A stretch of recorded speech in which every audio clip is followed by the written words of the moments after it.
Olá, amados ouvintes e irmãos em Cristo. A paz do Senhor Jesus estejam com todos vocês. Eu sou a missionária Sylvia Ledward. Estou falando aqui direto da Alemanha e vamos dar continuidade hoje a esse estudo do fruto do Espírito Santo aplicado ao casamento. Hoje vamos estudar sobre o fruto da benignidade e a bondade. Benignidade e bondade parecem bem semelhantes. No entanto, há uma diferença. A benignidade é uma condição interior, uma predisposição para o bem. Pensar a respeito dos outros com amor, com delicadeza, ser amável, ser gentil. Você age assim porque dentro de você há a predisposição para o bem. Isso é a benignidade. Já a bondade é a ação de ser bom. A bondade é a benignidade dentro de você, mas posta em ação. Você não há como ser bom sem antes ter dentro de você a inclinação para fazer o bem. A benignidade é a disposição de ser bom, ou seja, você já tem dentro de você aquela tendência para ser gentil, para ser delicado com os outros. É uma excelência de caráter, não é? Porque você pensa bem dos outros, você não tenta julgar, você é aquela pessoa que está prestes, pronta para pensar o melhor, para perdoar. A bondade é a ação de ser bom, né? Eu devo pensar benignamente e como resultado eu vou agir na bondade. O cristão benigno, ele é flexível, sim. Ele está disposto a ser bondoso, ele tem disposição a perdoar, ele age com brandura, com gentileza, assim como Jesus agia.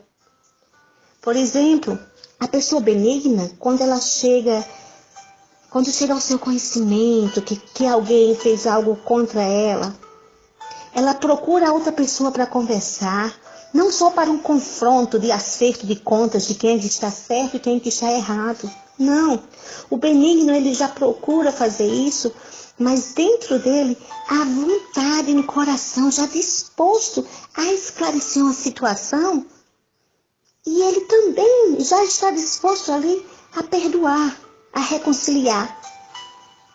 E a bondade é posta em ação. Porque mesmo quando ele sabendo que foi injustiçado, mesmo depois daquele esclarecimento, ele saber que foi julgado e que ele foi decepcionado por aquela pessoa, ele escolhe dar a chance ao outro e perdoar. Então, é isso o que o ser benigno, a pessoa benigna com fruto do Espírito Santo faz. Ela não só tem a tendência do bem, mas mesmo desapontado, ela escolhe fazer o bem. Sim. A bondade está ligada a uma questão de atitude. Ela reflete o nosso testemunho como verdadeiro cristão. A bondade mostra o amor em ação em nós, gerado pelo Espírito Santo em nossos corações. E essa bondade expressa esse amor ao próximo bem claro ali na Bíblia, quando Jesus mostra claramente o amor em prática, na parábola do bom samaritano. Se você for em Lucas no capítulo 10, do 30 ao 37, leia e você verá. Ali, o bom samaritano, ele vê alguém precisando de socorro, mas não era qualquer pessoa. Era uma pessoa que pertencia àqueles que eram considerados seus inimigos. Mas ele vai ali, ele tem compaixão. Primeiro ele se aproxima, como muitos quando estamos com problemas se aproximam de nós. Depois ele tem compaixão, como muitos também têm, mas seguem adiante. Fica só no pensamento. O bom samaritano não. Ele colocou a sua benignidade em ação com a bondade.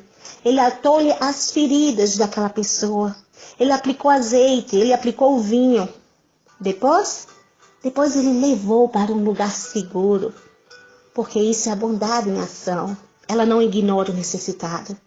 Ele cuidou ele fez questão de encontrar alguém no seu dia a dia corrido. Ele não podia parar a sua rotina. Mesmo assim, ele parou para dar socorro e para seguir adiante, ele seguiu sabendo que ele ia deixar alguém responsável para cuidar daquela pessoa necessitada. E ele pagou a sua despesa. Sim, mesmo sendo alguém que era não considerado alguém próximo, mesmo sendo um estranho, mesmo o dinheiro que conseguimos seja o fruto da nossa energia gasta com trabalho, com suor, ele esteve disposto, aquelas horas que ele teve para conseguir aquele valor daquele dinheiro, ele usar para fazer o bem a alguém. Essas atitudes mostram que a sua misericórdia não ficou só aí. Não é? Essa misericórdia que ele teve no coração também foi transformada numa atitude de amor, o amor em ação. E ser benigno implica em agir a favor do outro, independente de quem ele seja ou o que ele faça. É algo que vem de dentro, é algo que é sobrenatural, é divino, vem do Espírito, do fruto do Espírito Santo em ti. Você ser puro, ser benigno, ser honesto, ser grato, ser gentil. A bondade em si é algo que nós encontramos até mesmo em um ateu, não é? Ela não está ligada somente ao fruto do Espírito. Alguém pode ser ateu, mas pelos princípios mesmos que teve em casa dos seus pais, agir com a bondade com relação ao próximo.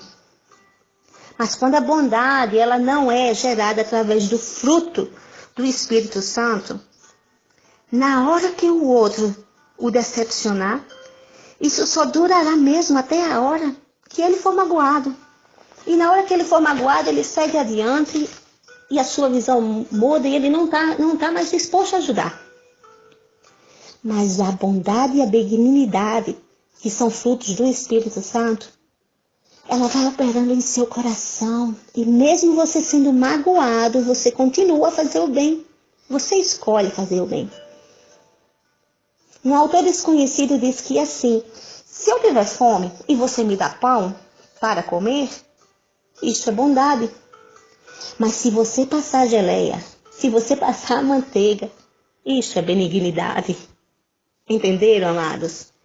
O espírito da benignidade, o fruto da benignidade e bondade, eles vão além. Além do que é certo, além do que é errado, além do que o outro espera. Porque ele se sente bem em fazer o bem. Jesus nos ensina: eu, porém, vos digo, amai a vossos inimigos, bendizei o que vos maldizem. Fazei o bem aos que vos odeiam, e orai pelos que vos maltratam e vos perseguem. Em Lucas, no capítulo 6, do versículo 31, diz: assim como quereis que vos façam os homens, assim fazei vós também a eles. Como a vida seria mais fácil se começássemos a pôr mais isso em prática, né, amados? Jesus demonstrou benignidade até o final, na cruz, enquanto estava pendurado, numa hora de dor, de desespero. Ele preocupou-se a providenciar quem estaria comprometido a cuidar da sua mãe. Isso é um ato lindo de benignidade, da bondade, do amor em ação. E você? Você gostaria que quando seus filhos crescessem, tivesse esse cuidado em seus corações? O que eu vou ministrar para você, amado, é muito forte. Mas é muito verdadeiro e é bíblico. Nós esperamos sempre o bem dos outros. Mas como cristãos, nós somos o primeiro que devemos andar em amor e colocar esse amor em prática. O inimigo tem encontrado brechas dentro de corações cristãos para contaminar.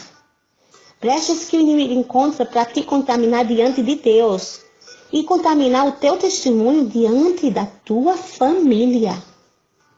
Sim. Contaminar a bondade do teu coração através de conflitos, através de ataques de membros da família no teu casamento. E você, se não estiver realmente andando em espírito, vai esquecer que a nossa briga não é contra a carne, mas contra potestades, principados, senhorios. E vai ser contaminado a não andar na benignidade e na bondade, mas andar na malignidade, na maldade, se afastando assim dos propósitos de Deus para a tua vida, para a tua paz, para a tua comunhão com Cristo e para o teu casamento. Esposas feridas, mesmo que se dizem cristãs, muitas líderes espirituais em cargos de liderança, têm sido sim contaminadas pelo inimigo e têm dado brecha para que a bondade deixe de agir em seus corações. Esposas feridas com seus sogros e sogras que exigem que seus esposos cortem o relacionamento com eles, assim como elas o fazem. Só que elas esquecem que ela poderia não ter tido nenhum vínculo com aquela pessoa se nunca tivesse se casado com o filho dela. Mas ele é filho. Ele é filho. Elas impedem que os seus esposos tenham um relacionamento saudável de convivência com os seus sogros, com seus pais, aliás. Como se existisse no coração de um filho a possibilidade de tratar aqueles que Deus escolheu para lhe dar a vida como uma ex-mãe ou um ex-pai. E esperam que eles continuem sendo esposos amáveis, românticos, felizes com elas. E que eles continuem a vida felizes com estas esposas e seus filhos, como se a única fonte de amor que o conseguisse preencher a felicidade fosse ela e os filhos. E ainda se dizem cristã. Deus cobrará de ti, amada.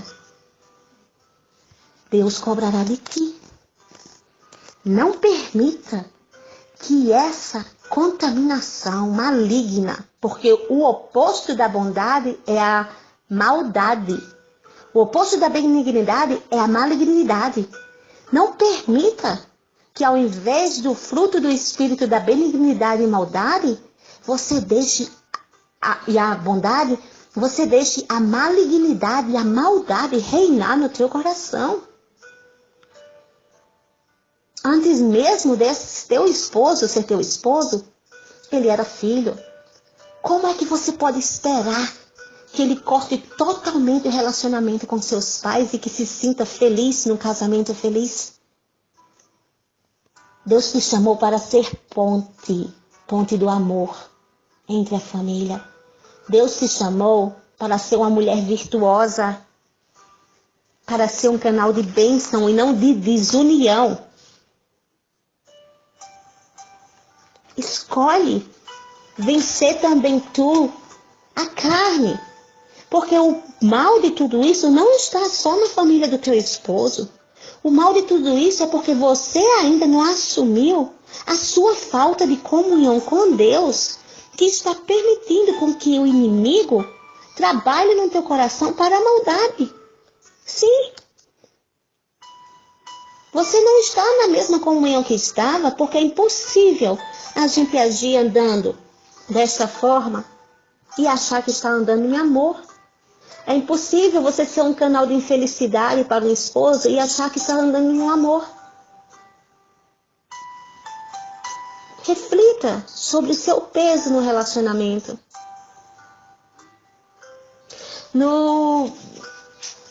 Na palavra de Deus nos diz que porque sei que são muitas as vossas transgressões e enormes os vossos pecados, afligis o justo, tomais resgate e rejeitais os necessitados na porta. Portanto, o que for prudente guardará silêncio naquele tempo, porque o tempo será mau. Buscai o bem e não o mal, para que vivais. Assim o Senhor, o Deus dos exércitos, estará convosco. Você tem que vencer na carne esses gigantes do ressentimento, da mágoa. Gigantes que o inimigo tem encontrado. Porque a palavra de Deus nos diz em 1 João, no capítulo 1, do 6 ao 10, e em 2 João, do 1 ao 2, se dissermos que temos comunhão com Ele e andarmos em trevas, mentimos e não praticamos a verdade. Mas se andarmos na luz, como Ele na luz está, temos comunhão uns com os outros. E o sangue de Jesus Cristo, seu Filho, nos purifica de todo o pecado. Se dissermos que não temos pecado, enganamo-nos a nós mesmos e não haverá verdade em nós.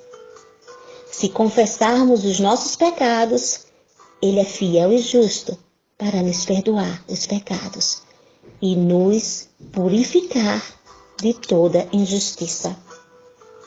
Minha amada irmã,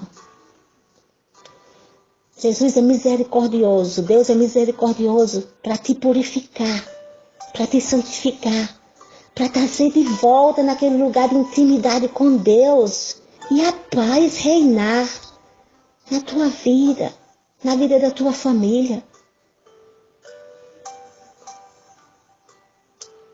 Recebe o que vem do Senhor, testificado pelo Espírito Santo.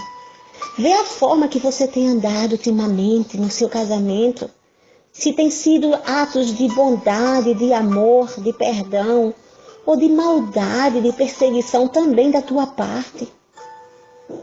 Vê o que é preciso para você liberar esse perdão e ter uma vida de paz. Outro fato, outra brecha também que o inimigo tem encontrado na vida dos cristãos, principalmente dos esposos, são esposos que estão no segundo casamento, vivendo um período feliz com a sua nova família, mas esquecendo-se que apesar da felicidade com os seus novos membros, filhos, que ele encontra na vida atual, existem pessoas que faziam parte do seu passado e que jamais deveriam ser excluídos do seu presente ou do seu futuro. Sim, eu estou falando dos filhos, das heranças que o Senhor te deu, as heranças do Senhor para ti, vindo desde o primeiro casamento, ou mesmo aqueles que tiveram filhos antes do casamento. Amado, não permita que a sua felicidade presente seja tão egoísta, que a sua felicidade presente seja uma felicidade tão egoísta, a ponto de você tratar com indiferença, tratar sem amor os seus filhos que vieram antes desse casamento atual. Você tem uma ex-esposa, mas não trate os seus filhos como ex-filhos. Esta é uma herança que Deus te deu. Os teus filhos têm o teu DNA. Os teus filhos têm o teu sangue correndo em suas veias. Você pode ter ex-esposa, sim, mas jamais você terá ex-pai, ex-mãe ou ex-filhos. Deus não permite isso. Então trate-os como filhos. Se a lei faz com que uma ex-esposa mereça o suporte financeiro para cuidar dos seus filhos, Deus, que está acima de toda lei, espera que você, diante dele como cristão, dê aos seus filhos não só o suporte financeiro, mas o emocional também. Corra atrás do perdido, varão. Corra atrás do perdido, você que se diz servo do Senhor. Escolha andar em espírito. Comece a permitir que a benignidade no seu coração ponha a sua bondade em ação. Não só com os filhos presentes do seu casamento atual, mas os primeiros também. Porque diante de Deus e diante de ti, eles nunca serão ex-filhos. Pense nisso. Corra atrás do perdido. Eles precisam de amor, eles precisam de atenção. Esposas, vocês que se dizem servas do Altíssimo, mulheres virtuosas, e até que essas que estão em liderança na igreja, mas estão no segundo casamento, e não estão andando no amor, mas estão deixando a maldade reinar em seus corações, e acham que tudo de bom tem que ser só para a sua casa e seus filhos. Deus vai cobrar de você. Mude os seus caminhos, porque Deus vai cobrar de você. Liberte-se desse ciúme maligno, desse egoísmo. Quando você conheceu seu esposo, você sabia que ele tinha outros membros da família. Você sabia que ele tinha filhos. Filhos que também precisariam de amor. Do amor dele como pai. Para dar referência a eles do que é ter amor de pai. Assim como você acha importante que os seus filhos recebam esse amor para sentirem-se amados, não seja pedra de tropeço para os outros seres humanos sentirem-se amados. Deus vai cobrar de ti, amado, a salvação individual. E Deus vai cobrar de cada dia o que nós fizemos com os nossos dias. E quanto mais você sabe da palavra de Deus, maior vai ser cobrado de ti. Mas ainda há tempo de revertir o seu papel como mulher, como esposa, como mãe, como serva do Altíssimo. Há tempo de revertir o papel e a situação que está acontecendo no seu casamento. A situação para que Deus te criou. Ele te criou para ser auxiliadora, para promover o amor, a paz e não a guerra. Isso é andar em espírito. Pede perdão ao Senhor dos teus atos, dos teus caminhos. Clama que Ele te dê um coração puro, que você se liberte desse egoísmo e que possa colocar a benignidade em atos de bondade, em ação.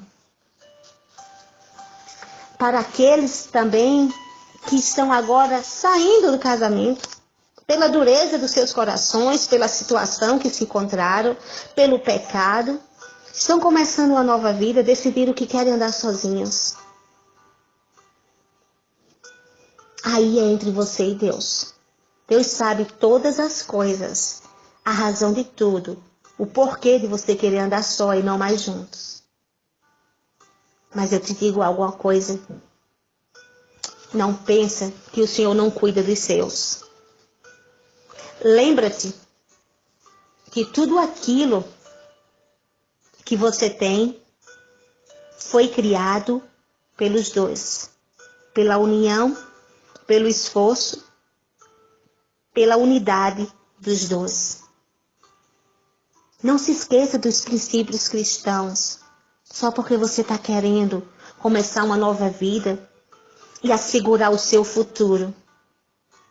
A palavra de Deus nos diz que quando o amor ao dinheiro é a raiz de todos os males. É o nosso fim. Sim. A palavra de Deus nos diz que por causa dessa cobiça, alguns se desviaram da fé e se atormentaram em meio a muitos sofrimentos. Isso em 1 Timóteo, no capítulo 6, no versículo 10. E em Mateus, no capítulo 6, do 19 ao 21, o próprio Jesus nos diz: não acumuleis para vocês tesouro na terra, onde a traça e a ferrugem destroem, e onde os ladrões arrombam e furtam. Mas acumulem para vocês tesouros no céu, onde os ladrões não roubam nem furtam, não arrombam nem furtam. Pois onde estiver o seu tesouro, aí também estará o teu coração. Você que está se divorciando e em meio a essa guerra criada pela partilha dos bens, já parou para pensar onde está o teu coração? Aonde está o teu tesouro? Porque se você está permitindo o egoísmo e o amor ao dinheiro prevalecer, você não está pensando no bem do outro também? E já esqueceu que tudo que você construiu foi a dois? E para ser justo, essa partilha tem que ser justa. Você não pode simplesmente decidir que quer seguir adiante e, além de seguir adiante, achar que diante de Deus você será impune da justiça de Deus quando você decidir ir adiante e levar tudo que o outro tem. Quando você sabe que foram construídos pelos dois. Como se você não tivesse culpa nenhuma nesse ato maligno, nesse ato de maldade sobre a vida do outro. Um lar destruído já causa dor suficiente. Agora você dizer que é cristã e ter esse amor ao dinheiro, ao ponto de querer recomeçar a sua vida, mas não com a metade que lhe dá direito, mas com tudo que você pode alcançar. Cuidado. Cuidado. Cuidado. Você não é inocente da palavra de Deus. Você não é ignorante sobre a palavra de Deus. E a palavra de Deus diz que o teu amor ao dinheiro te levará à ruína. Quando o Senhor aparecer nas nuvens para levar os seus, só os limpos de coração subirão.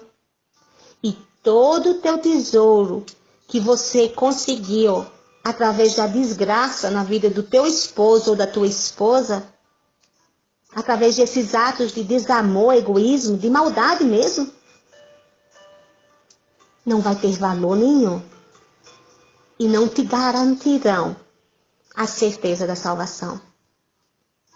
E você, apesar de ter escolhido, apesar de ter sido escolhido por Deus e conhecer o Evangelho, você escolheu amar o dinheiro. E aí você vai descobrir que perdeu o seu maior tesouro, que é reconhecer o valor de ter o seu nome escrito no livro da vida. Meu amado irmão, não faz isso com teu próximo. Não faz isso com a tua vida. O nosso Deus é um Deus de justiça. Eu conheço um testemunho de uma pessoa, uma mulher cristã, mas ela decidiu que não dava mais certo aquele casamento. Mas ela também decidiu que não queria sair sem nada. E não queria sair sem a metade, mas com tudo. E ali, ela vendeu o apartamento dela. Um apartamento que ela tinha comprado antes. E ela queria verdadeiramente sair com tudo. E conversou com o esposo e ele pediu que ela não se separasse, que ela era uma mulher boa, que ele amava, ele queria continuar casado com ela, mas ela não queria. Então, às escondidas, com todas as estratégias que Satanás dá, porque ele joga o laço, ela vendeu o apartamento dela. Ela vendeu esse apartamento, ela maquinou tudo de acordo para que ela saísse na vantagem, comprou outro apartamento menor, teve dinheiro suficiente para mobiliar do jeito que sonhava, e aí era só dar aquele chute final no esposo e dizer, se vire, comece a sua vida, vá para a casa dos seus pais. Mas ninguém brinca com Deus. E depois de ela ter feito tudo isso, ela descobriu que não poderia ir adiante com o seu plano maquiavélico. Porque Deus determinou e ali entrou na intervenção na vida daquele homem. E ele, que não tinha comprado nada, Deus fez com que ela não tivesse direito nenhum sem a assinatura dele. E aquele novo apartamento menor teve que ter o direito dos dois. E ela teve que parar para refletir o que é que estava movendo ela a deixar o seu casamento. A vontade de começar uma vida livre, com o dinheiro, com tudo só para ela. E ali, ela viu que estava dependendo dele agora, de uma assinatura dele. Nada iria adiante se ele não permitisse. E se quebrantou.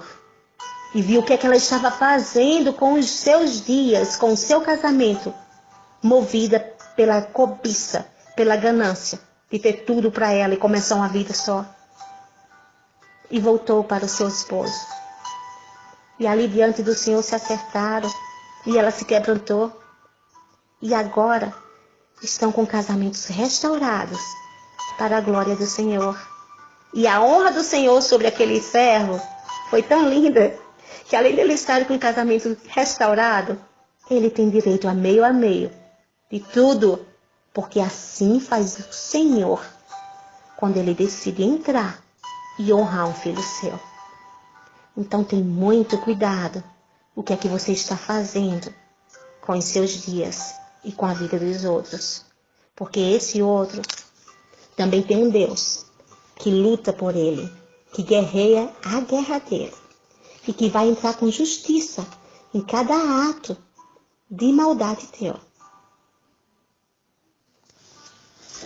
Que possamos refletir e pôr em ação a benignidade e a bondade em nossos dias, a partir da nossa vida familiar, a partir da tolerância com os membros da família, andar em amor, procurar a união, procurar ceder para ver um esposo feliz, ainda que você não se dê bem com os familiares dele, por amor a ele. Aprender a andar em amor e dar um testemunho cristão. E o que você não está conseguindo, leva, apresenta ao Senhor. Ele é Deus suficiente para mudar a situação. Mas não apresenta só acusando e dizendo, Senhor, veja a situação como é, veja o que eles fazem comigo, toma em frente, entra na vida deles. Não, diz Senhor, o que for preciso ser mudado também em mim para promover a paz, a restauração do meu casamento, faz a tua obra em mim também. Abre, Senhor, os meus olhos espirituais para eu ver até onde eu também estou errando. E purifica-me. E Deus fará isso por ti. Deus jamais rejeitará um coração contrito, humilde, que clama por socorro. Vamos orar? Santo e poderoso Pai, amado Deus, dai a cada um desses ouvintes agora, e a começar, Senhor, da minha vida também, a manifestação do fruto da benignidade e da bondade em nossos corações. Ó Deus eterno, em nome do Senhor Jesus, tira agora, pelo poder que esse sangue precioso nos dá, toda malignidade, toda maldade que ainda exista em cada coração neste momento que está ouvindo este áudio. Toca, Espírito Santo, para que possam refletir aonde estão levando os seus casamentos, até quando vão continuar agindo na carne. Ó Espírito Santo, testifica, mas também santifica-os e purifica-os, para que eles queiram ser limpos, queiram ser puros, queiram andar em espírito, buscando sim colocar a bondade em ação em seus corações, não só quando encontram os membros da igreja, mas na família, Senhor, porque a família é um projeto precioso teu. Entra com poder autoridade e faz da forma linda e divina que só tu sabes fazer. E enche esses corações de arrependimento neste momento. Enche-os também do teu amor e da vontade de voltar ao lugar de comunhão contigo. Porque assim, Senhor, eles saberão o que eles podem fazer em espírito para que seus casamentos sejam restaurados e a paz e o amor reinem em suas famílias. Em nome do Senhor Jesus. Fiquem na gloriosa paz do Senhor Jesus. Amo vocês, amo vocês, amo vocês. Mas o Senhor te ama muito mais. Ele cuida de ti. Recebe o que vem do Senhor para a tua vida, para o teu casamento. Decida ter uma mudança de atitude. Não espera só que os outros mudem. Você é a cristã. Começa a partir de você a liberar perdão, a andar no amor e a ter um casamento abençoado para a glória do Senhor. Até amanhã, se assim o Senhor permitir. Amém.